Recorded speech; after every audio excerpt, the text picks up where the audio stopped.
Welcome back, everyone, to the W Sports Podcast. That is right. Things are looking new on the YouTube channel, on wherever it is that you would be streaming with us. So welcome back, everyone, to the show. I'm super excited, Tubby. We were off last week because I had some stuff come up in life, and that's just life. But sports continued on, so we're going to get you all up to date. But welcome back, Tubby.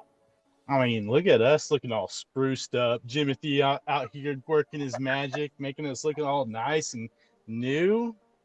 Dude, I'm trying. We're still getting the feel for it, and I told you right before we jumped on. So those who are listening to the podcast, just follow us on YouTube or Facebook, social media, wherever it is, because we got a facelift, okay? We still got the new logo in there. We got our slogan in there.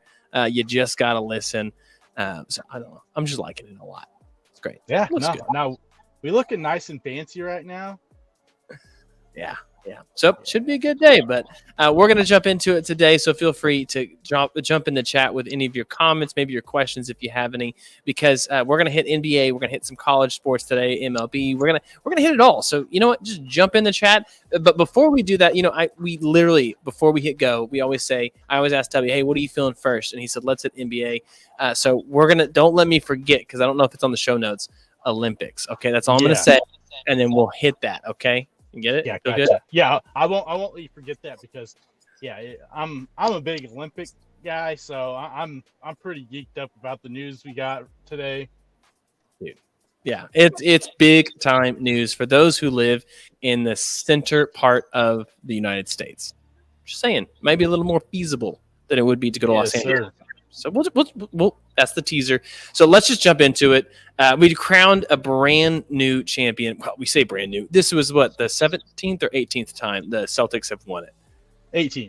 18th. Lakers have 17. That's what it is. And I don't know. I think it was the Knicks. So let me ask you that afterwards. So go give us your thoughts. I mean, they beat your Mavs. How you feeling? I mean, that was a beat down of a series, man. That was rough. It was. I think the best team in the NBA season definitely won. Some of the stats that they were throwing out this year for what Boston Celtics did all season. I mean, they played 101 games this year. Yeah. 50 of those games, they led by 20 plus points in 50 of those games. Yeah. I mean, that's insane. They had a point differential of 10.7 points per game. In margin of victory. Mm-hmm. The offense, and then it's just Brad Stevens built like the perfect team around Tatum and Jaylen Brown, bringing in Devin White and Drew Holiday, or Derek White. Drew Holiday, and all these guys that may not have been like these super big name players. Like Derek White came out of nowhere this last year and had a career year and is one of the premier on-ball defenders. Same with Drew Holiday. I mean, they got Drew Holiday basically for an absolute steal, giving up, I think, Robert Williams and a couple picks in that, three-way trade with Portland and the Bucks. And it was absolutely what Boston needed. That Drew Holiday trade, I think, was the final piece of the puzzle for them to bring in that championship pedigree. He had won a championship in Milwaukee with Giannis, and then we saw what happened to the Bucks this year. You fire a coach halfway through the season, bring in another coach. Yeah, you've stumbled during the playoffs because of the injuries, but you really weren't the same defensively without your defensive stopper, and you bring him over to Boston, and Boston's defense just absolutely explodes even more. It was just like I said, it was like the perfect team built around your two superstars. They did it exactly the way they needed to. And Jason Tatum gets that, bugaboo off his back that he isn't clutch in the playoffs. And he had a great series. Yeah, may not have won the MVP, but Jaylen Brown, I mean, it's hard to take away from what he did in the finals. He was absolutely the catalyst for that team. Defensive wise, what he did on Luka in those first couple of games, stopping Luka, and what he did on, when he would switch on to Kyrie, they absolutely just closed in Kyrie, didn't really let him get going except for one game, really. Yep. And they, absolutely deserved it. As a Mavs fan, didn't like to see him get beat around like they did, but They were the number 5 seed. They beat a lot of good teams this year. So I think it's a building block for them. But it's also, I think it has to be a reality check for Luka. Kind of that maybe kind of like what happened with Jason Tatum, or what happened with LeBron James in their first finals, where they get kicked in the teeth. Now it's going to come down to, what do you do in the offseason? Do you build towards the future, or do you kind of let that define you, or do you try to better yourself? As good as Luka has his deficiencies. He's not a great defender. He has to be more willing to play defense. He's got to have to get that body in a little bit better shape. A lot of disrespect about that. They're like, man, he's never played this, and that is a lot of games. When you say 100 games, the one thing about him, I will give him somewhat credit that they talk about how out of shape he was, but going into the playoffs, Luka was beat up. Luka got beat up even more in the playoffs. Luka is a very physical player, and so he's gonna have to put a little bit, I think, more muscle on to make sure those that physical play doesn't break down his body towards the end of the season like it did in the playoffs. But he came in with 2 bad knees, a couple bad some bad ribs, and a bad shoulder. So you gotta give him a little bit there, not saying, oh well, he's just his body's so out of shape. No, he's just he was pretty beat up for the most part. You should go hire LeBron's personal trainer. Whoever it is, LeBron deal. I mean, for him to still be playing, and he clearly takes care of his body really well, might not be a bad idea. But good news on the horizon: the Mavs, their window is not closed. Right, no. Boston window is not closed. Al Horford gets his first championship after 17 years. I mean, we obviously grew up watching that guy play in Atlanta, and just when that team had Josh Smith and him, and it was just he deserved it for sure. Did you see the Knicks trolling him? Jason Tatum. I mean, how can you troll a guy that just won a championship and you guys couldn't make it even to the finals? Very true. It's very true. Finals. I get that he was he kind of stole things from people.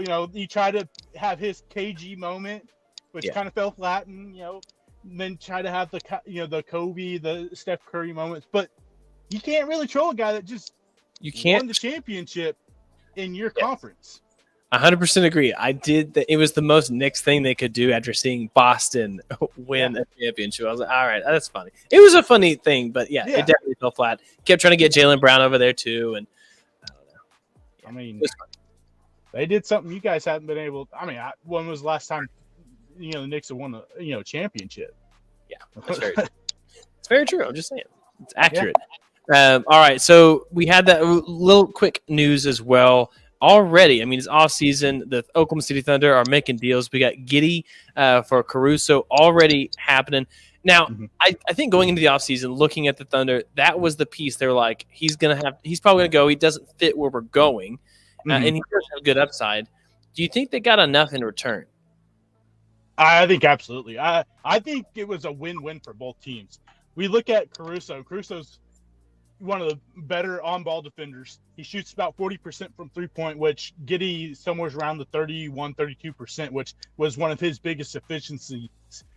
Giddey's a great young player, but he needs the ball in his hands. He's a playmaker. He, makes things happen with the passing. I mean, we're talking about just not this, the 2022-2023 season, coming off of Josh Giddey averaging 16.7 rebounds, 6 assists. So he's got that ability, but with the emergence of Jalen Williams, it took away his ability to be more on ball, and he had to play the off ball, which didn't work for him because he's not a great 3-point shooter. I think bringing in Alex Caruso, who is a great 3-point shooter, shot 41%, and then a really good defender to add to Lou Dort, and Giddey, not a great defender, but now the Bulls, you get a great young player and a organization that may end up seeing a rebuild. Do we see them trade DeMar DeRozan, maybe see him trade Vucevic, re-sign Kobe White with the way he played this year, and maybe see them try to start, building, towards the future, because you just kind of stuck in that stagnant area where you're, we'll play in team, and that's about it. Yeah, play in team is honestly, it's worse than, being in purgatory where like, oh, we're just, I mean, it's just bad to be there. So I was not surprised by the trade. That was the question. I appreciate you breaking it down a little bit there. I think Caruso is one of those guys. He's a high energy. He's a really great team guy. Everyone seems to really enjoy playing with him. So this could be a really glue piece for a very young Thunder team. All right. So massive news. I think there was already smoke about this. When there's smoke, there's fire. JJ Redick going to be the Los Angeles Lakers' next head coach. Is this a good hire? I mean, it's difficult because you obviously listening to the guy, he has a really good basketball IQ. Listen to him on ESPN and stuff like that. But you're talking about a guy that has taken over, one of the most prestigious organizations in NBA history, or sports history, really, with, never coached before, with an aging LeBron James, a team that doesn't play great defense and is going to be was the biggest reason why they haven't had a whole lot of success this last season. I think it's going to be tough, for him right off the bat. And as much as LeBron James says, "Oh, I had no part in any of this stuff," you do podcast with the guy. Come on, 100% has something to do with it. Yeah, but I don't know. Rookie head coaches, it's hard, especially when you've never coached before at all. Not, you haven't even been an assistant in the NBA before. You went from the league to to television. You've never coached at all, so it's going to be different. It's not quite like we saw with Joe Mazzulla a few years ago. Rookie coach, take your team to the NBA Finals. Well, you had a great team, but Joe Mazzulla was one of the biggest up and coming young coaches in the NBA. It's not quite the same situation you got with JJ. So it's going to be interesting. I think that there's going to be a lot of growing pains, and we'll see how AD and LeBron react to this because they're both getting up there. LeBron, and that also we don't know if LeBron will be there. That's another thing though. We're not sure. Technically don't. I think we believe he will unless something crazy happens with Bronny in the draft. So we'll have to stay tuned for that. But I don't know. I'm not a huge fan of the hire. I like him as a commentator, but a lot of times I find myself scratching my head when JJ Redick says something. Now he has such good insight, and I'm so grateful for what he does. Sometimes he makes the comment, and I can't get this out of my head, where he says, that guy played against plumbers and against. I'm like, are you kidding me? And this is why I also have this other thing about different era players should be judged differently, because people who feel like Wilt Chamberlain wasn't a great basketball player because he played against, a bunch of, me, okay. The dude dominated. He was incredible. People who think Babe Ruth wasn't a great baseball player because he played, back in the day, the 1920s. And they're like, yeah, but Mike Trout, if you put him back in the 1920s, he would absolutely shred. I mean, he would hit 1,000 home runs. But Mike Trout wouldn't be Mike Trout, or Ronald Acuna Jr. would not be Ronald Acuna Jr. in 1920 because they didn't play baseball the same way. They swung massive bats. The field was absolutely enormous. Like, everything was different. So you can't tell me that even JJ Redick could go back then and be JJ Redick today because those techniques did not exist. So I think that's probably me just having a bias towards JJ Redick necessarily than his basketball mind. But this is a massive, massive jump. But at least for the sake of the Lakers, they didn't just go out and say, "Hey, Doc, you want to come coach the Lakers?" Because I feel like that guy's been on the retread for a while. But JJ Redick was not their first choice. So let's keep that. Definitely wasn't. One thing I will say is that, going off of your thing where these, people nowadays like to say, "Oh, well, they're playing against firefighters and janitors." I don't think people realize why they were quote unquote firefighters and janitors. 100%, yeah. They weren't getting paid like they were today. They had to have a second job to be able to pay for stuff because they weren't getting paid like they, were. So of course they're going to be janitors and firefighters and, whatever, because they didn't get paid the same that they do now, or even, 15 years afterwards. So that whole, they're playing against firefighters. Well, yeah, they're also playing against firefighters who don't get to practice every day like, a normal NBA player would, but still an NBA player. Yeah. It's just a different, and it's time matters, context matters, but it's fine. Maybe I'm biased, but Well, one of the two great all-time players in our sports world has unfortunately passed away this last week, and Jerry West, the logo for the NBA, like just losing an all-time great like him. I know you were pretty much a fan of Jerry West. I remember that growing up.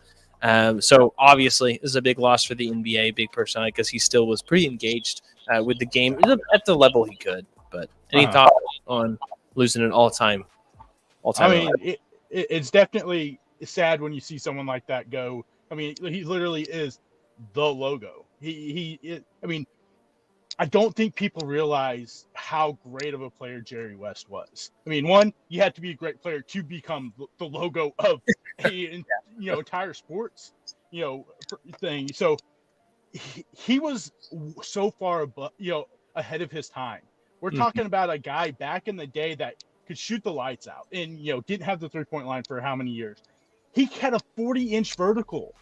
I mean, he was so athletic that he was so far ahead of his time that they want to talk about playing against janitors and stuff, but this guy was so athletic he could have played in any era, whoever, no matter what the rules or whatever, because he was that type of player. I mean, 3-time Hall of Famer. I mean, as a player, as a coach, general manager, and for being on for the Olympic team. The guy transcended the game of basketball and was a great pretty much anywhere you talk about the game of basketball. He was able to succeed everywhere, and it's going to be sad to not have him around and have him commentating on the game anymore.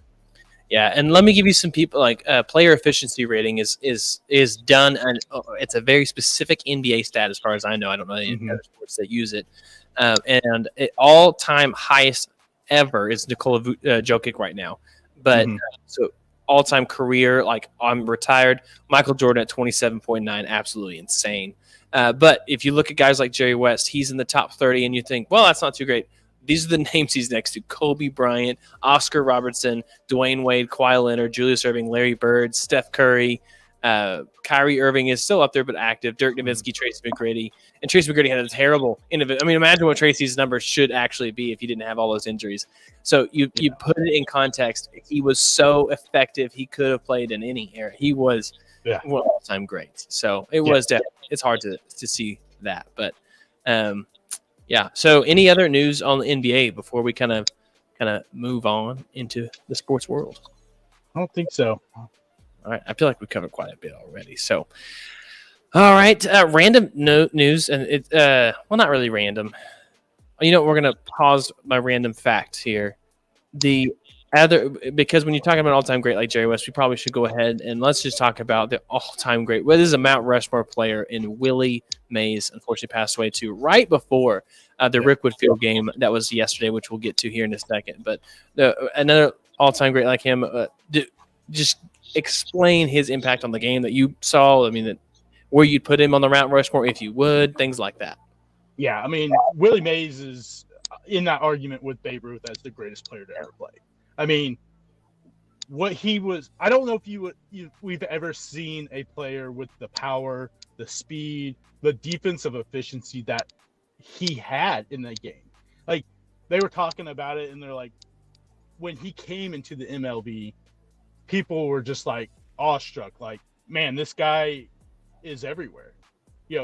Whether it's hitting home runs in some of these massive ballparks, running, chasing down, make it over the head catches in the 500, foot wall, deepest center field, and then having the wherewithal to just turn around and automatically fire it into second to keep that run from scoring and ultimately win you the game because that runner isn't able to score from second.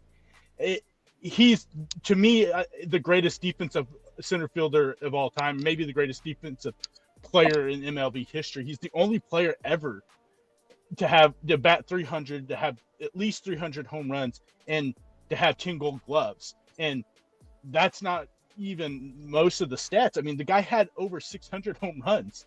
He had, I think it was 12 or 14 gold gloves, and that was probably 4 or 5 shy because they didn't count the gold gloves at the time. He had a gold glove at the age of 37. That's insane. like they talked about this story in about this game where there's some guy set on second. It's in a big game, whatever, and one of the guys hits a double, but the runner somehow doesn't score. And after the game, they asked Willie Mays, they're like, if you were standing on second, would you have scored there? And he's like, I would have scored, taken a shower, and been dressed by the time that ball got back into the infield. Yep. I mean, it's accurate. Nothing else you can say about it. I mean, he also can't this out. He also had 300 plus stolen bases. I mean, talk about all around 300, 3,000 hits, almost if he could have gotten that 2,000 RBI. I mean, that would have been the icing on the cake because he is absolutely incredible. And I think if a lot of people look at it, they would have to say he should be on the Mount Rushmore of the four greatest players just across the four greatest hitters. I get it. Fielders, you can't put him in as a pitcher, but absolutely insane. And someone said, hey, him, Jerry West, might as well let's make him the new logo for Major League Baseball. And I'm like, huh? Yeah, swing. I'm all for it. Or the over the head catch, the cradle catch. I mean, I would be all for that being the logo on the jersey. I think that would be pretty awesome. But yeah, and the thing is like his game didn't, it transcended the game of baseball.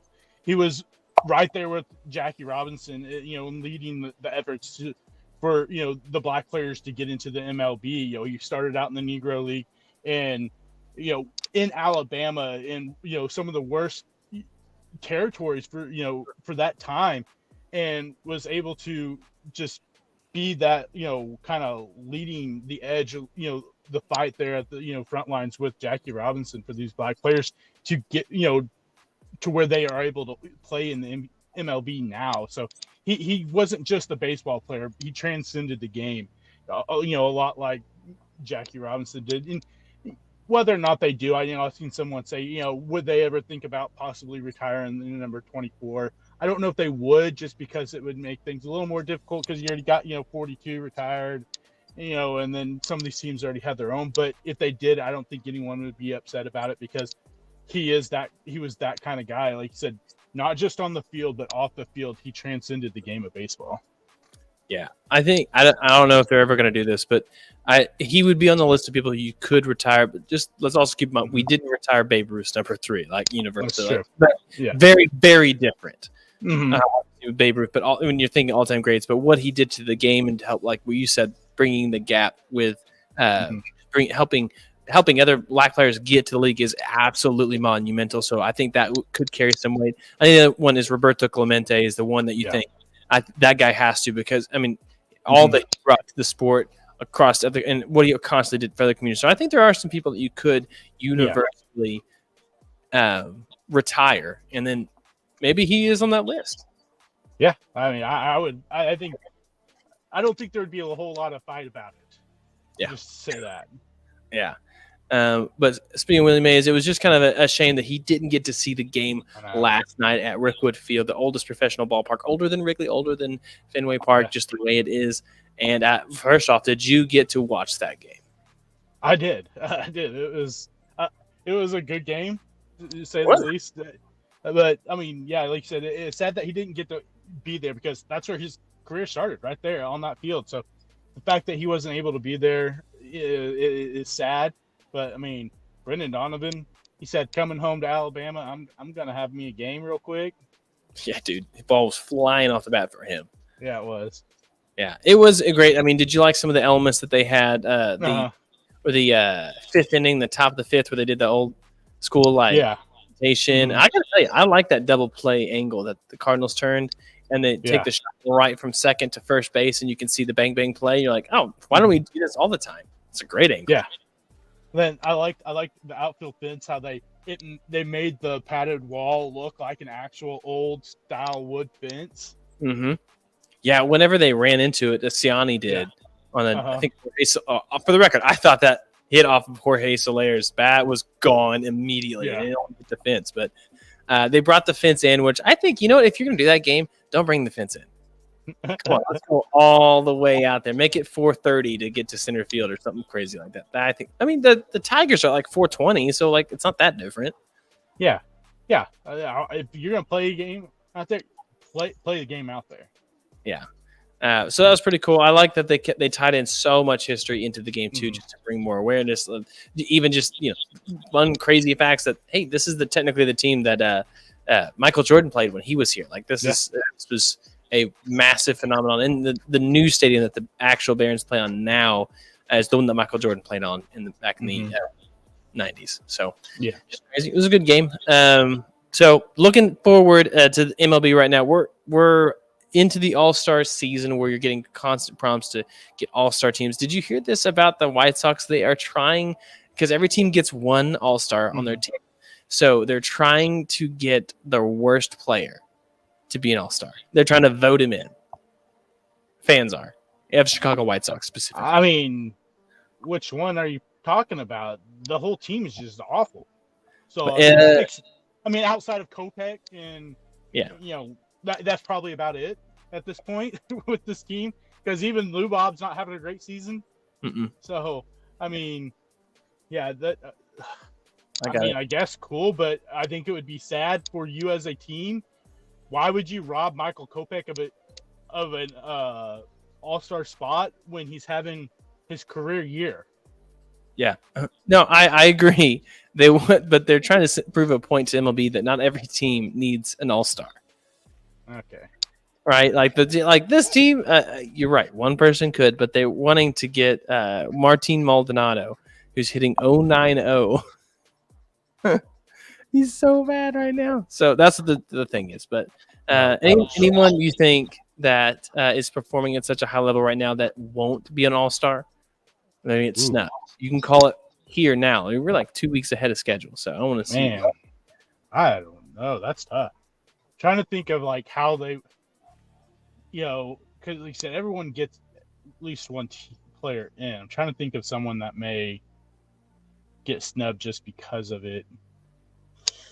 Man, I would have to think about that more. Yeah, I know I kind of just threw that at you, but I think so far this season, did you see that how it's been going around right now that there are 4 teams in the National League who are above 500 going into this weekend set of series, and then how the AL seems to have the much stronger teams. I mean, what's the problem right now in baseball? Well, how did we get here? It's a lot of underachieving. I think we're looking at teams, but we expected more from the Diamondbacks than what they've given us this year. The NL Central is just kind of not great a whole lot. I mean, NL West, I mean, it has been a very big disappointment. You've got a couple teams like the Diamondbacks and Padres are starting to get things going, but they're still just behind the 8 ball compared to what we are expecting. It's just, I don't know. It seems like this season is very top heavy, even on both sides. Honestly, if you look at a lot of the division races, they ain't close. No, there's only one team that is within at least a game. I think it's the Orioles and Yankees. The only one that's not 6 or more. Yeah. Oh man, yeah. Last year, the GM, I believe it was the GM for Seattle Mariners. Did you hear what he said at the end of the season about, hey, we want to win 54% of our games? Did you hear that? So it's coming into play now because a lot of these teams are hovering right around 500 or 47% of their games that we're winning. And it came up because he said if you look at the last 10-ish years of World Series champs, they have on average won 54% of their games. And I think as a Dodgers fan, you'd probably say, yeah, that checks out because Dodgers are winning right now 61%, and they were better the last couple of years, and they didn't win it. The Braves, they didn't win it. The teams that did represent the NL were teams like the Phillies, who won, I think, 90 games in the 84 win. I mean, it's just so he think we're going to do a better job of building up a good team and get hot at the right time. With the more playoff chances that you have with the additional wild card, is that the right move? Or, I mean, as a fan, you never want to hear that. Yeah, I mean, as a fan, I wouldn't want to hear that one bit, that you're okay with just being a little better than 50%. Because at this point, it may be a trend now, but it's one, just a couple teams here and there. It's not going to be the, the end of it, it's not going to happen every single year. And if that's the case, you have to make sure that you get hot at the right time. It can't just be like, oh, we're going to do this on purpose, then we'll get hot at the right time. You can't just pick and choose when it's going to happen. These teams just so happen to get hot at the right time, and then we're able to carry that on into the the postseason. Yeah, it's kind of playing with fire at that point, because you could try to stay around that and then try to get hot at the right time. But if you're trying to do that, your players may not be able to get into that groove at that time because they've been, I guess, I don't know if you would say they slacking off on purpose or whatever you want to say, but it may be hard for them to get into that mode after maybe slumping for so long. Yeah. Well, let me ask you this, because you talk about slumping for so long. You talk about some of these teams who have really, really struggled early on. The two teams that are the best right now in each league are the Boston Red Sox, and we also have the New York Mets. So which one do you have more trust in right now to actually make a legitimate run? And you got to keep in context, the Boston Red Sox are in a division with the Yankees and the Orioles, who are two of the best teams and just are beating each other up right now. Yeah. I mean, I think the Mets probably have an easier shot at the playoffs than we were talking about with the Red Sox, just because the NL is a lot easier right now. And you can have a subpar season and still make the playoffs.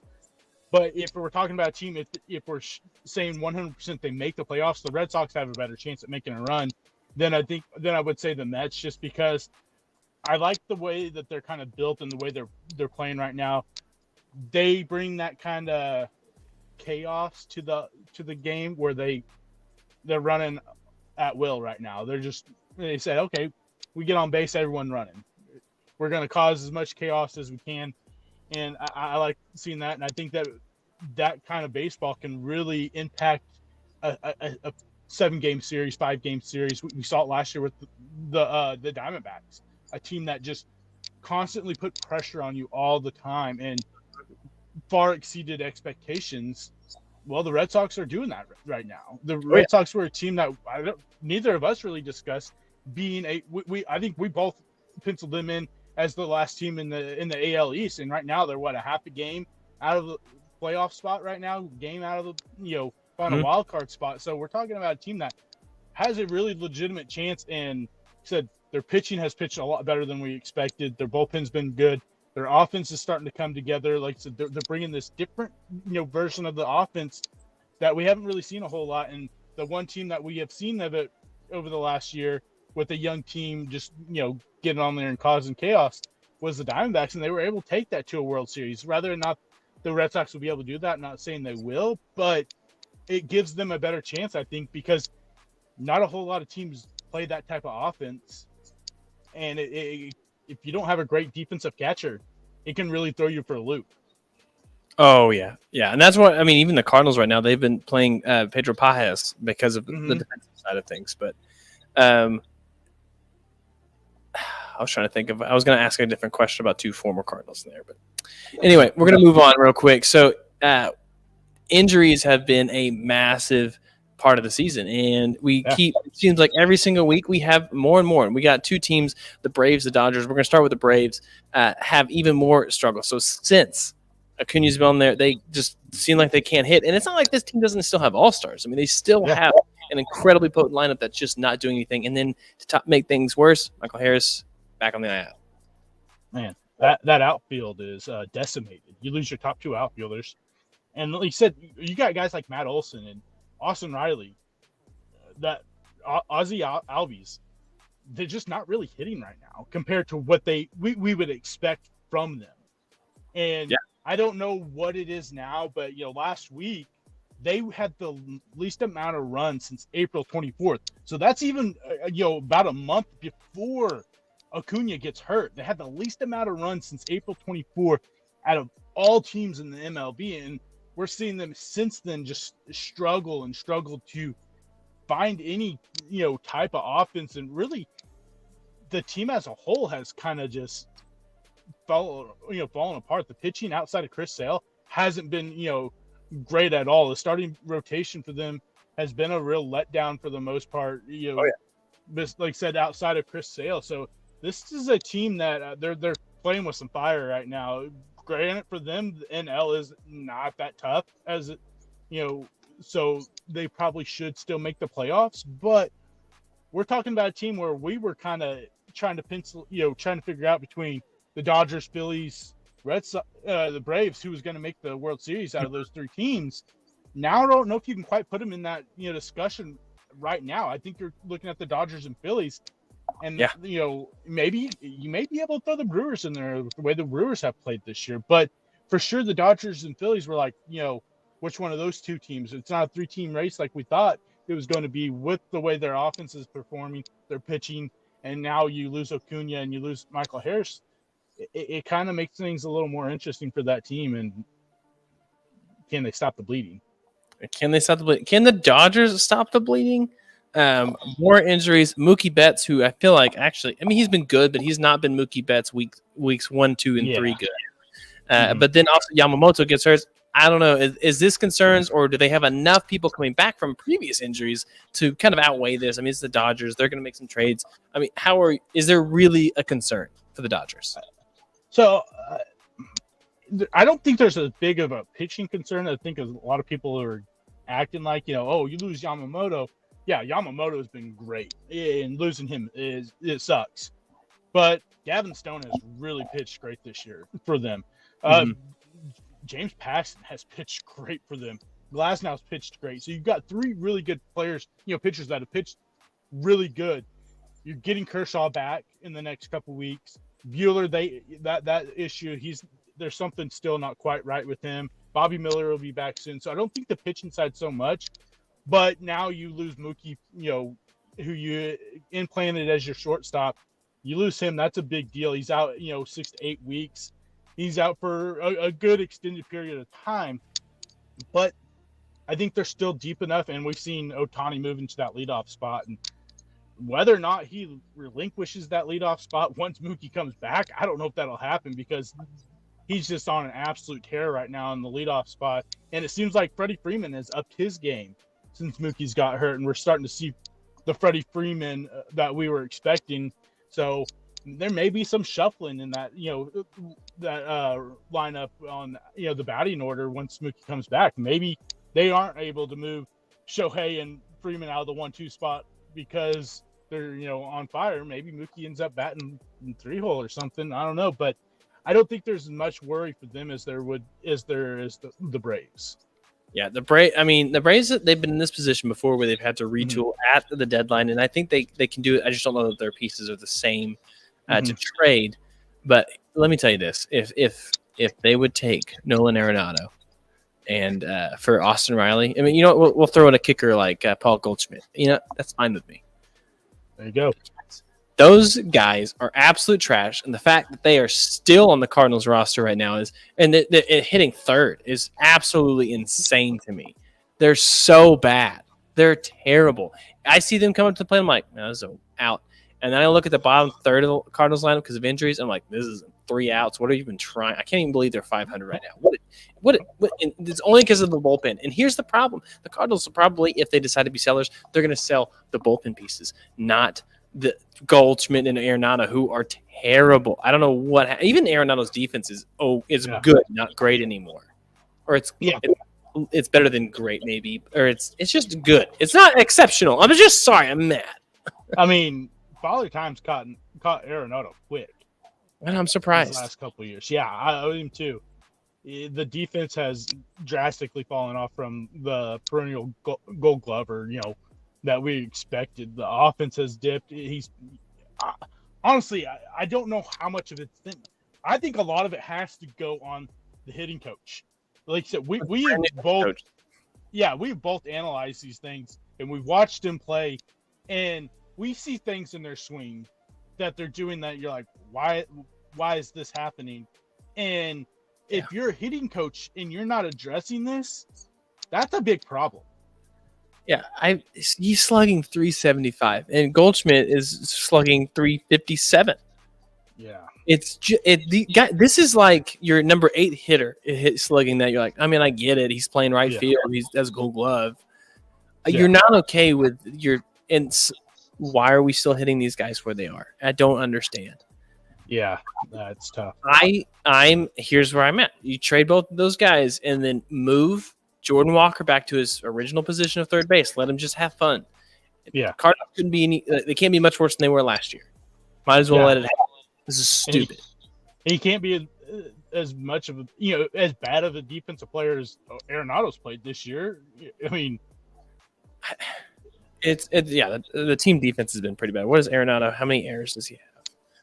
I don't know. I've already this year. His defensive WAR is negative, and so is Paul Goldschmidt, which is always his thing. Paul Goldschmidt's had positive because he's such a good. Okay, fine. Forget it. Yeah, they're on the block. So, anyway, quick thing about baseball. Any other baseball things that you have, or I have a kind of a field of dreams type thing?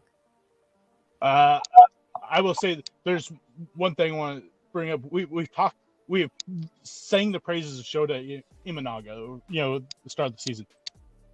I think teams may have figured some things out. Either that or something's going on, because you look at the first 9 starts of the season, he gave up 5 total earned runs through his first 9 starts.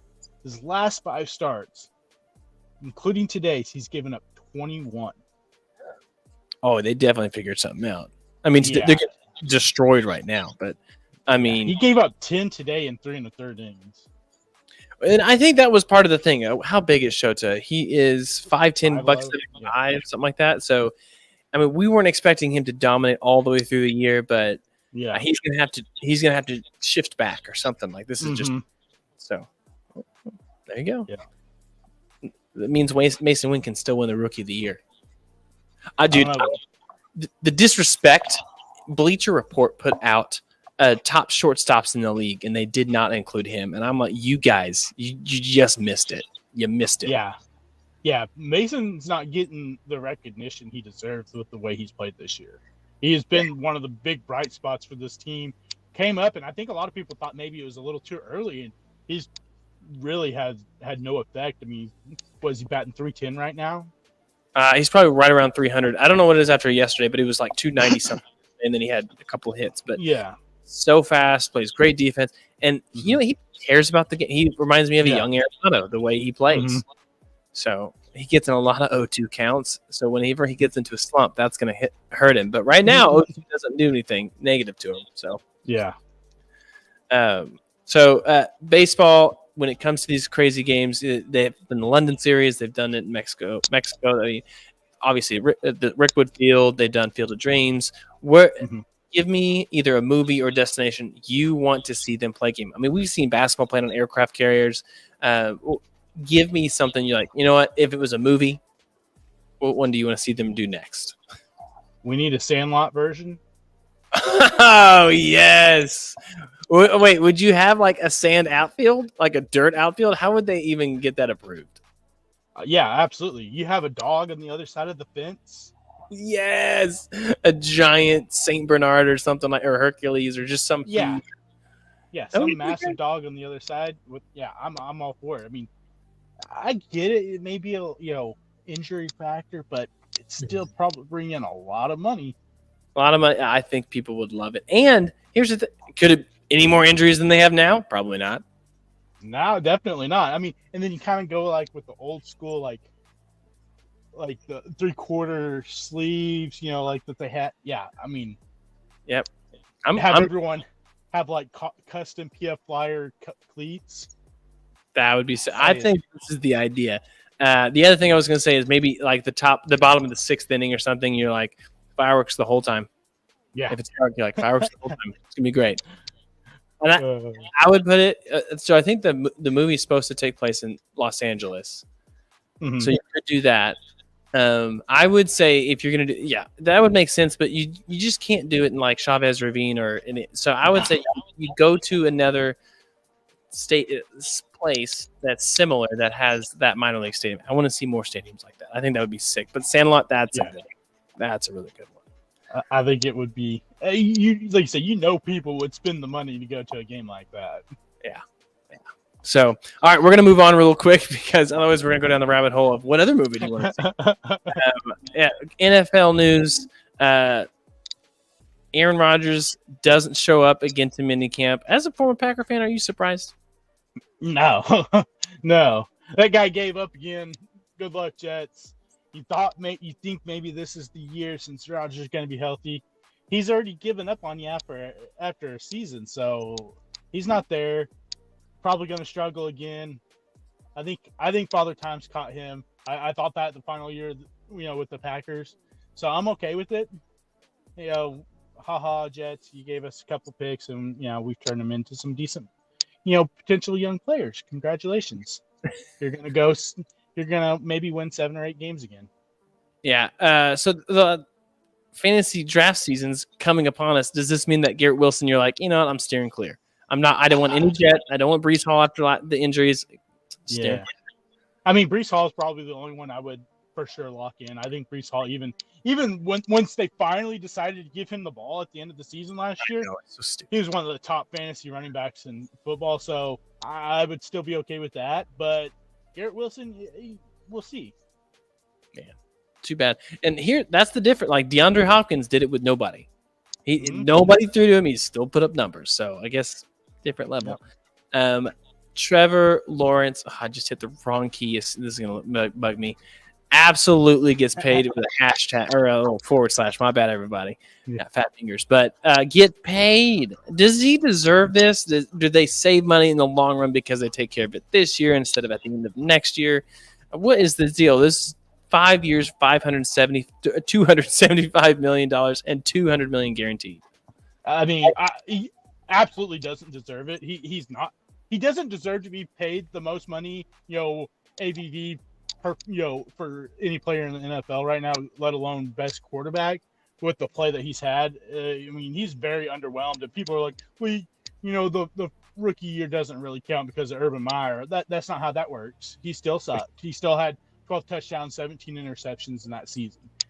But the fact that he's number one blows my mind. And so when that happened, I started kind of going through and just looking at things. And the guys that are the highest paid quarterbacks, and you look at that list and you're just like, how is Patrick Mahomes ranked 8th in that? Yeah, granted, he's probably going to get paid here pretty soon anyway. But still, it's just like you go and look.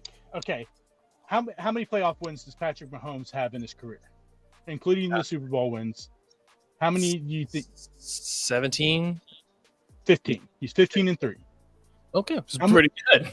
Yeah, you're very close. How many wins do the top 8 players have in the playoffs? Can we go to the top 8 real quick?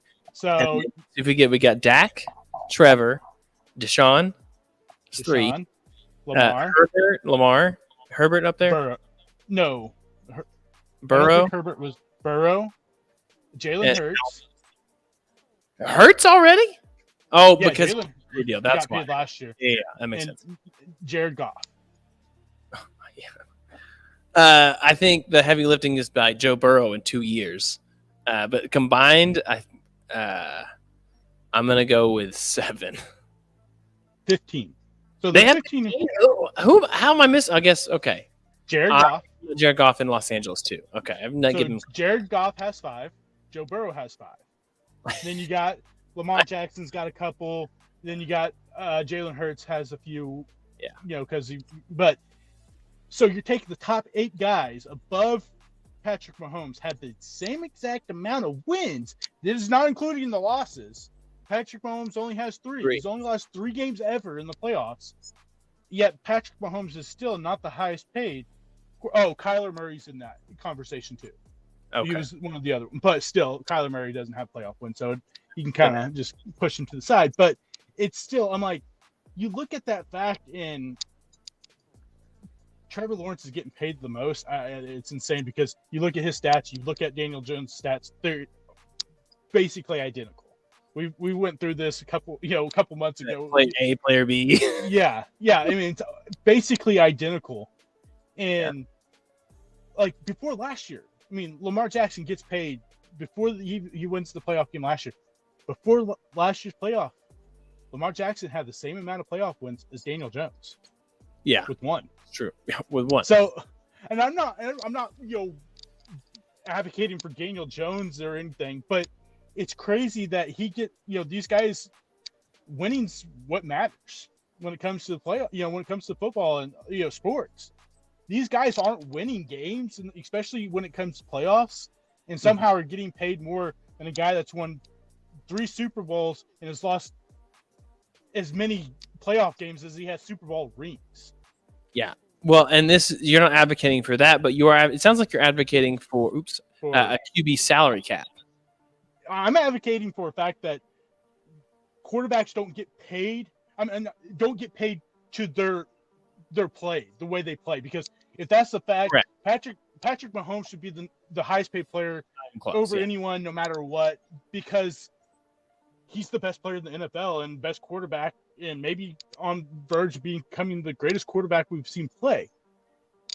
But you get guys that haven't won a single playoff game and they're making $50 million in one season. I think it's absolutely insane. I agree. Maybe there should be a playoff cap or salary cap for these quarterbacks based on how many games you win in the playoffs or something, because that's where it really matters. Yeah, I think I can see zero chance this ever passes. Oh, yeah, no. I mean, the association, you're going to limit what I can make. Yeah, owners. Yeah. I think Jerry Jones is the big one who's kind of probably pushing this with Dak Prescott. But yeah, I don't see it ever happening. I don't know. I don't think it ever changes. People will only ever make more money until you change the way the game is played. If you don't want to pay a quarterback as much, you better get a good quarterback, a guy like a Jared Goff, who probably shouldn't be in this elite category of money. And then you have a great team, and then you run the ball effectively. You just have a different setup. But the way the NFL over the last 10, 15 years has gone so heavy to quarterback, they're going to get paid more. They're not going to get paid based off of work. They're going to get paid based off of perceived value or need of value. And that's where we're at with the NFL now. So, I mean, all that Trevor Lawrence contract did was pretty much say, hey, Dallas, congratulations. Dak Prescott may be the first $60 million per year quarterback. Jordan Love, you're going to get absolutely paid this offseason. It's crazy. Yeah, so they saved money by doing it first. That's all I'm saying. Yeah. That was a money move. It was a money-saving move to give him $200 million guaranteed. Yeah. Oh, gosh. Speaking of guaranteed, T. Higgins signed his franchise tender, so he will play this year. But when you talk about the value of a position, receivers are everywhere. So T. Higgins is not going to get paid the way he wants to get paid. Same thing as Ayuk and Debo. They're both, I mean, one of them is definitely going to be gone because they want more money. So you look at T. Higgins. Does he make it the full season with the team? Or do they? Yeah. I just don't see them trading him at this point. I think he has. As long as Burrow's healthy and they're in the playoff hunt, they're not going to trade T. Higgins. Now, if something happens to Burrow again and they're not really in the playoff hunt, I can see T. Higgins getting traded, especially if there's really no contract extension talks after partway through the season and they don't feel like that they can do it. Yeah, they'll probably end up trading them, but as long as they're in contention, they ain't trading them. Yeah, no, I agree. I don't think you would either, especially if he's going to sign the tag and he's already going to be at camp, things like that. So, any other NFL news you have before? We got some college football that we want to get to today too. So, no. All right. Well, I had this originally question to transition us a little bit was who had the more dominant run in the playoffs, the Celtics or the Florida Panthers? But Florida Panthers haven't closed the deal yet, so we're not gonna we're gonna go ahead and move that on. But did you see that the Big 12 has opened up the idea to have a sponsored conference? So for those who don't know, that means instead of being called the Big 12, they would be called the blank 12. So let's just say Paycom, a big company in Oklahoma, says, we're going to have this. Paycom 12, right? I hate this so much because it's like, welcome to the AT&T 12 championship game brought to you by AT&T. I just can't. He's huge in the Dallas area. I could totally see this happening. How is this silly? Is this, hey, we're just trying to make money because we just lost Texas OU? What kind of move is this? This is nonsense. If NCAA allows this, I kick him out. Kick them out. Kick the conference out. Sorry, you're not part of the NCAA anymore because this is dumb. It's dumb. Give me your best conference name, a legitimate one. Like I could see them doing this. Like, oh, this isn't as bad. Trying to think of like a because some of these like sponsorships, like the Dodgers, they're sponsored by Guggenheim, some giant banking firm. Yeah. But let's see, Dr. Pepper's gonna find the Dr. Pepper big or the Dr. Pepper 12, since they're big in Texas. DP12. Yeah, the DP. Oh my gosh, this conference is in shambles. Yeah. Oh man. Yeah. Or hear me out on this one. This one's pretty crazy. Coach Prime, he pays to sponsor it, and it's called the Prime 12. I'm just saying, Prime 12. If I was any team in the Big 12, I'm hopping. I'm jumping ship. Where are you going? Where are you going to go? The Pac-12, which is Pac-2, Independent. You getting less money? I'm just saying, less money. Yeah, I'm good. Oh my God! Yeah, I. Here's the thing. I believe it will happen. Either that, or they're going to start putting advertisers on jerseys, which, you can do that. You can do advertisers on jerseys in I'm going to say a tasteful way, and you can also do them in a gaudy, ugly way. And I just don't feel like most teams would do that. So, did you see that OU has the SEC logo on the field now? Yes, sir. It looks so good. It looks right. Yeah. It was meant to happen. Yeah. But in that other news, they gave Brent Venables a brand new 6-year extension. Well deserved. I'm telling you, this dude he's already recruiting monster. He's so passionate for the game. I think this is a great extension. Good on OU for getting out on front and doing this. But I mean, give me your take.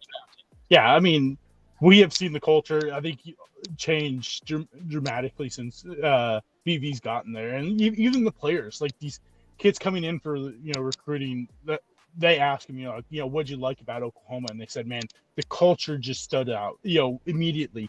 And I think that's, as a coaching staff, that's immediately what I want to hear, is saying, yeah, man, the culture is different there.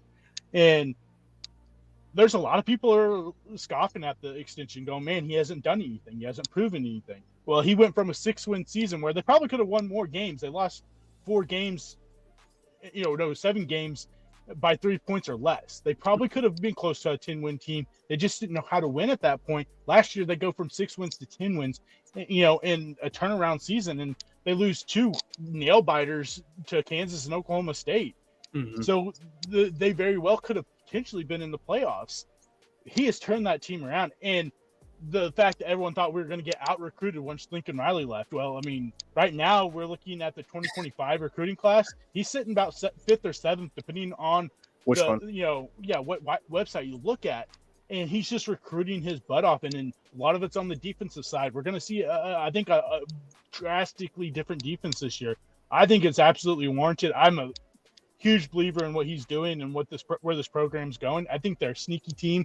As tough as that schedule is this year, I think a lot of people are overlooking them in the Big 12. If Jackson Arnold come out and perform like potential he has, this is a team where, like I said, I think the defense is going to make a massive jump. I think we're going to see the biggest jump we've seen defensive-wise last year. I think they're somewhere around the 70 range. I think we're going to be a lot closer to the 30 range, top 20. I think with the way this defense is built, they have that opportunity. Mm-hmm. Yeah, I think people are sleeping, and like I said, I think Brent Venables is the right man for the job, and what he has done warrants the contract extension. Yeah. But those who are watching right now on YouTube, or if you're listening, Tubby is decked out in OU gear, but that does not mean he is biased. Dan is well educated in the college football world. I promise you that. So don't let his attire fool you. Did you see on Bleacher Report, they've been doing position by position breakdown for the best in the conference. Have you seen any of those lists? Okay, good, because I'm going to ask you the question. So we're going to go through real quick, because quarterback is one of the best positions to know names of, typically in the college football world. So it goes through all the conferences. So if you can get you can just tell me the team that you think has the best quarterback in these conferences, knowing that there's a lot of realignment, there's a lot of grays here for some of these, but the AAC, do you have an idea of who you think team has the best conference? And I can give you some of those teams if you want. I guess Liberty's part of the AAC, aren't they? I think they just moved. Did they just move? Okay. Yeah, they're in Conference USA now. Ooh. Yeah, that's why it's going to be tough. Yeah, I'm not exactly sure. Let me see if I can give you the team names real quick. Teams, AAC. right, give me American Athletic Conference. Correct. Yeah. Now I'm like, I gotta double check. All right, so we have FAU, East Carolina, Charlotte, Memphis, Navy, North Texas, Rice, SMU, South Florida, Temple, Tulane, Tulsa, UAB, UTSA. Oh, I honestly I had no idea. All right, that's fair. Memphis Tigers was number 1, and South Florida would probably number 2. Conference USA. I'm guessing it's Salter, Liberty Kid. Yes. Yeah, that's accurate. Yep. The MAC. You got it. Well, You just pick a team. Toledo. Miami is what they said. I don't. I'm not going to read. Yeah, I can see that. Yeah. Just for the record, they do combine on all these. They're combining Mountain West and Pac-2. So, who do you think between these 1.2 conferences would you choose? Trying to think who's. One of these just got a 5-star prospect transfer from US State. But he's not there. He is one of them. Yeah. We haven't seen it. Instead, they went with Fresno State, Mikey Keene. Oh, okay, yeah, Mikey. No, Sunbelt. I'm gonna keep running through these real quick because some of these are lame. Sunbelt, Texas State. Yeah, I TJ Finley still the quarterback. God, if he still But- is. But McLeod, Jordan McLeod. okay, Jordan McLeod from JMU. Okay, yeah. How about the ACC? The ACC. That's going to be a C. I'm gonna guess they're going to go with Cam Ward. No, and that was the one that a lot of people are upset that they didn't go with Cam Ward. They wanted a Really? different transfer. Also from They didn't go with DJ, did they? DJ Ungwale. Oh, come on now. I know. They said strictly from talent. They wanted to go with Cam Ward, but I think this was almost a team thing. That's why they put that. But give me the Big Ten. This should be a no-brainer to me. This one's Trying to think all the there's been a lot of shuffle, but I'm gonna go with Dylan Gabriel since they are Yes. the new. Yeah, that should be absolutely the best quarterback Yeah. in that conference. if you needed a hint, I was gonna say we think you could win the Heisman this year. Big 12. My guess they're gonna say Shador Sanders. Fedor Sanders. Do you have any backups that you would pick? Yeah, Kansas boy, Jalen Daniels. I'm telling you, Yeah. watch out. Yeah, I dark think horse. this is a sneaky deep quarterback conference right now, especially with some of the defenses that are going to be in there. But Avery Watch out Johnson, for Avery Johnson. Yeah, watch out for Avery like Johnson. him. And then Shador, and then Cam Rising, depending on what he looks like coming back. Yeah, and watch out for Iowa State boy. Yes, Cannot he think- came- yeah, freshman last year. He had a great season. What is his name? Beck, I think is his last name. yeah. And we haven't even mentioned Noah Fafita. Yeah. Oh yeah, Noah too. Yeah. Let's go. Okay, SEC. This one's going to drive you so frustrated, make you so mad. What they chose.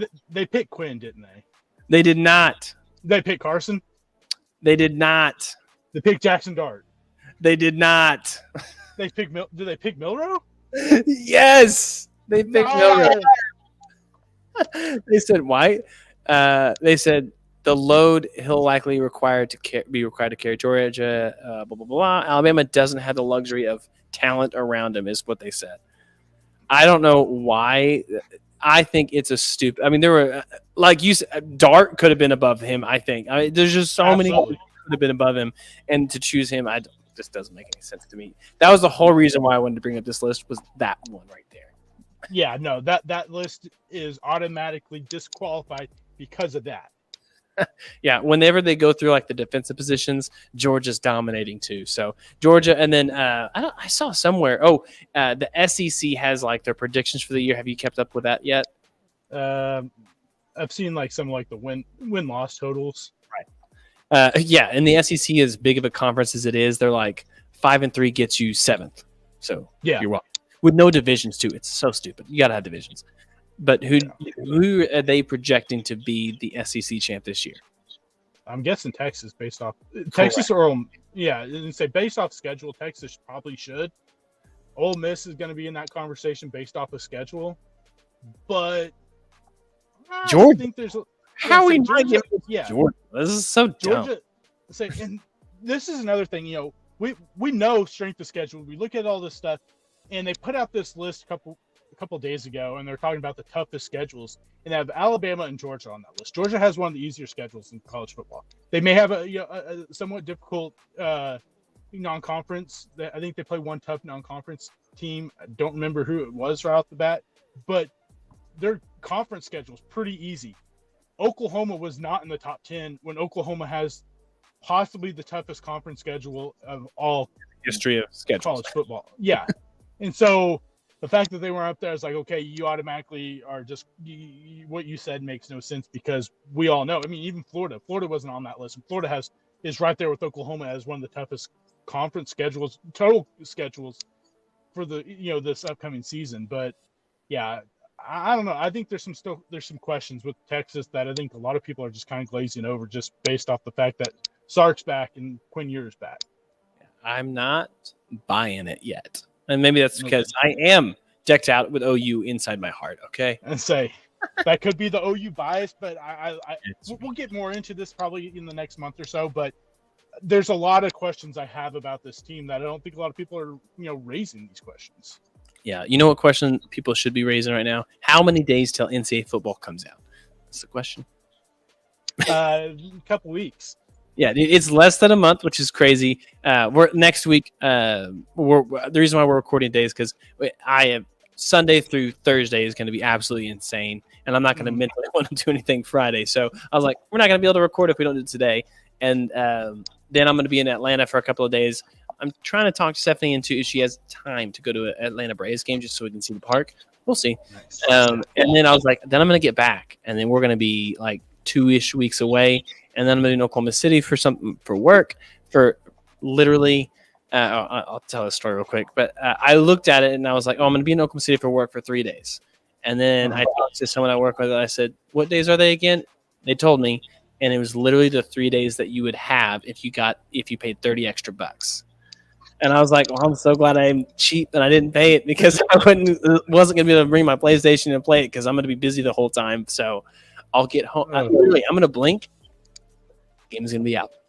I'm just saying, on the way up, if it's around the time, you should just stop by the house and we'll just have a little session real quick. I know. What are you gonna go random or are you gonna go OU? I mean, what are you gonna do? I'm going random right off not even random right off the bat. Are we talking about just regular play or we're talking about the dynasty mode? We're gonna talk like if we play head to head, just play now. Oh, head to head. Ooh, I don't know. That'd be tough. I'd probably just go random. Just because. But, go random. There's so many teams. That's the thing. So we're gonna have to play at least online too. Oh yeah. We'll definitely be playing some online. When was the last time you played a college football video game? The last year it was out. 14? Seriously? Yeah. I haven't played since. Man, you need to I don't know, watch some film. I'm gonna play later today, maybe. I'm gonna run that triple option on you so hard. No, are you serious? No, gross. You better hope you get Army or something then. We going Navy. Come on. Oh boy. All right. Well, guys, that is the show. What? Whoa, yeah, I almost forgot. Okay, go ahead. Sorry. We got some Olympic news. We got some, as a Midwesterner, as an Oklahoman, as someone who is a absolute just like diehard Olympic fan. We got some news today that Oklahoma will actually be hosting a couple of events for the 2028 Olympics. We're getting some rowing, some kayaking, but the home of softball gets the Olympic softball from 2028. Oklahoma City is going to be hosting the softball, some kayaking, some rowing.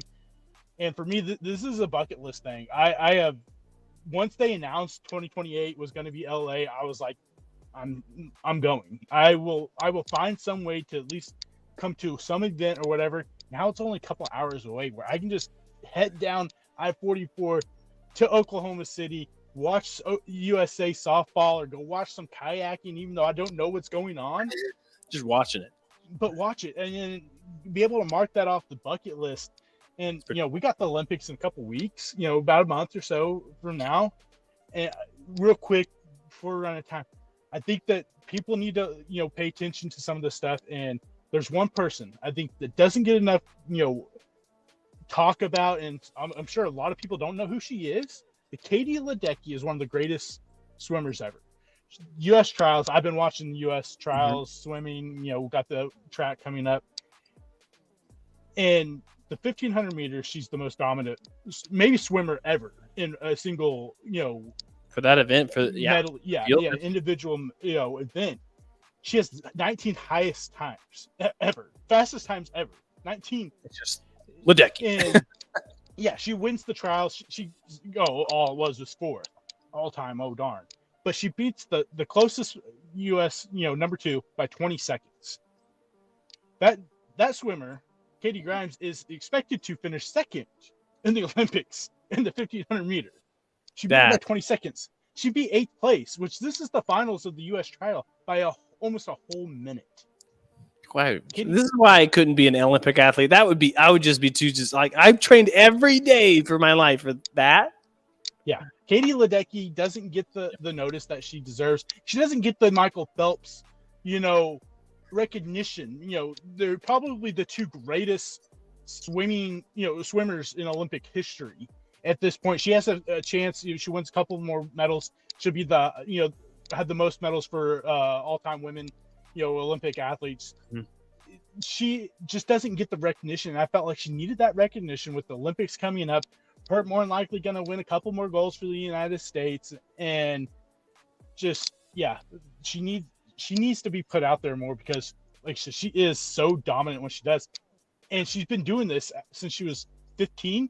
This is her 3rd Olympics. She's 27 years old. She still has a few more if she wants to go. She has a chance to potentially, if she wants to go and she still as dominant as she is in the next 4 years, a chance to rival Michael Phelps' medal number, you know, most medals ever. Yeah, that will be crazy if she can, because it's such a grueling. The 1500 meters is absolutely insane. One go down, just one jump in, go to one side is 50 meters. So 1500 people, that is 30 up and down. Much. Yeah, 30 times up and down that. Yeah, and the fact that she is just so they have to pan out the screen so you can see the other swimmers because she's that far ahead of everyone else. What they should do for the all-time lines, you know how they always have the world record, Olympic record that goes with them. They should just have the world record, Olympic record, which are probably hers a lot of times, but just put it the Ledecky line. Yeah, the Ledecky line. Yeah, just put the Ledecky line. I think people will like it. But she absolutely has dominated. We'll see if she can keep it. Hopefully she can. Let's go USA. Yeah. USA. Yeah. So should be great, man. Thanks for making sure we didn't forget that. I definitely almost did. Close. But leave it to Tubby. He doesn't let anything fall through the cracks. He's always thinking about it. So if you guys have not already, be sure to follow us on any of the social media platforms. You can find us on the link tree. You can just type in the W Sports Podcast. YouTube, you can go ahead and follow us on social media. We would really appreciate that. Download the podcast, but most importantly, just listen, because I'm telling you, this podcast with Tubby, he just brings it every single week, and I'm just excited to talk about sports as much as I can with someone who cares. You know, it's a ton of fun. So everybody, thank you so much for listening. Hope you all enjoy the summer. Stay cool, and we'll see you all next time. See ya. See ya.